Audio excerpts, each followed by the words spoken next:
Assalamualaikum warahmatullahi taala wabarakatuh.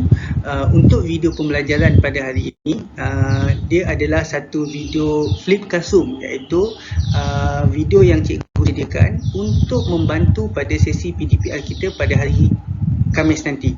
Seperti mana yang cikgu dah maklumkan pada minggu lepas, pada hari Khamis ini kita akan melaksanakan PDPR kita secara atas talian Google Meet, di mana pada hari Jumaat cikgu akan menerima vaksin. Jadi kelas pada hari Khamis cikgu tukar pada hari Jumaat, kelas Google Meet pada hari Jumaat cikgu tukar pada hari Khamis. Jadi apa yang kita nak belajar pada hari ini? Kita hari ini nak belajar pada tema yang ke-6, iaitu Sains, Teknologi dan Inovasi, unit ke-17, Mesra Teknologi, dan tajuk yang kita ingin pelajari pada hari ini adalah mesin pencuci automatik. Tapi sebelum itu,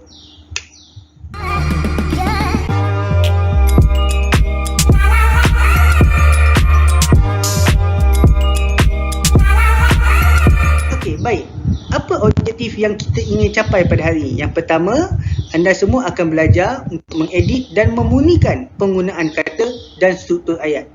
Kriteria kejayaan kita ada dua. Yang pertama, untuk mengenal pasti kesalahan ejaan, tanda baca, penggunaan imbuhan. Dan yang kedua, setelah kita kenal pasti, kita dapat mengedit kesalahan-kesalahan yang ada.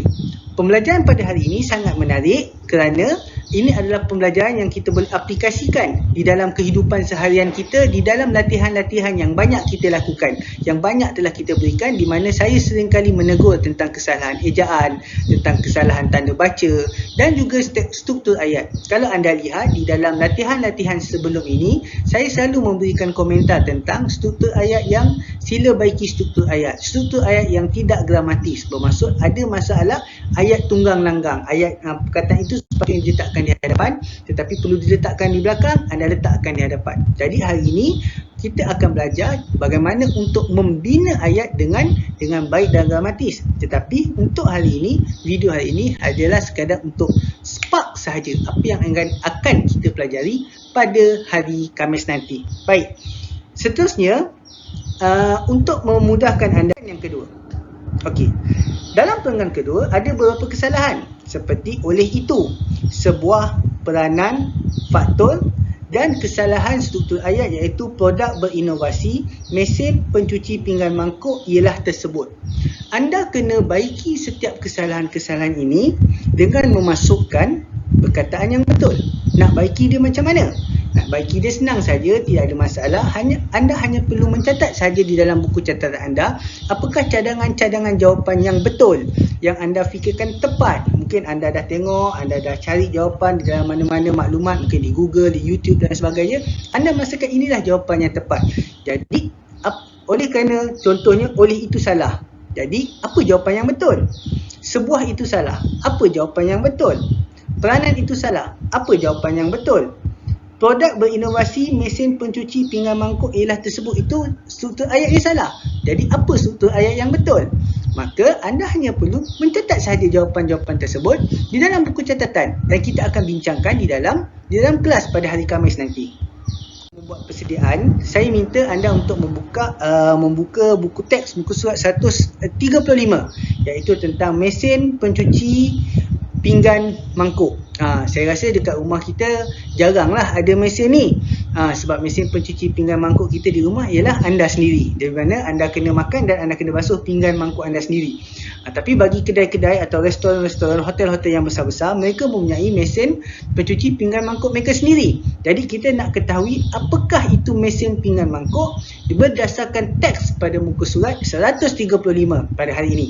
Okey, jadi saya bagi masa anda untuk membaca dan melihat kesalahan-kesalahan yang ada di dalam setiap perenggan. Okey, baik, kita pergi satu persatu. Perenggan pertama. Adakah terdapat kesalahan pada perenggan pertama? Tidak ada kesalahan pada perenggan pertama. Perenggan pertama ditulis dengan baik, betul, tertib, mengikut sistem tata bahasa.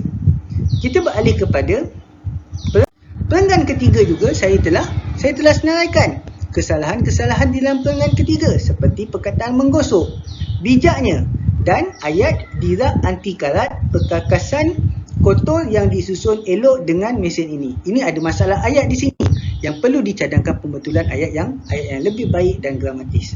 Kita pergi kepada penggal keempat. Penggal keempat hanya ada satu kesalahan, iaitu dapat memastikan tersingkir kuman sepenuhnya kuasa pancuran dengan air sejuk dan air panas. Kan macam pelik jawapan tu. Jadi apakah jawapan yang betul, ayat yang betul dari aspek tata bahasa dan gramatis ayat? Anda perlu cadangkan, susun semula ayat ini menjadi ayat yang tepat, yang betul dari segi aspek tata bahasa dan struktur ayat. Kita pergi kepada perenggan kelima. Okay, saya cuba buat video ni sependek mungkin supaya tidak makan data yang banyak. Okay, salah. Ada satu saja, iaitu seperti sistem kunci automatik dan pengesan litar pintas, keselamatan ciri-ciri juga tersedia. Nampak? Ada kesalahan struktur ayat di situ. Nyatakan, cadangkan jawapan yang akan yang membuatkan ayat ini lebih baik, lebih gramatis, lebih menarik dan lebih mudah difahami.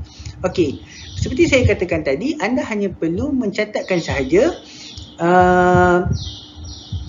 perkataan-perkataan ataupun ayat yang salah di dalam buku catatan anda dan cadangkan jawapan yang betul dalam buku catatan anda, kerana kita akan bincang pada hari Jumaat. Sekiranya anda ingin lihat slide ini, anda ingin semak slide ini, di mana anda boleh dapatkan? Anda boleh dapatkan di dalam Padlet, dashboard Padlet kelas kita. Okey, itu saja daripada saya. Saya rasa kita jumpa pada hari Khamis nanti pukul 8 hingga pukul 9 pagi. Itu saya daripada saya, Cikgu Jai. Assalamualaikum. Kita jumpa nanti.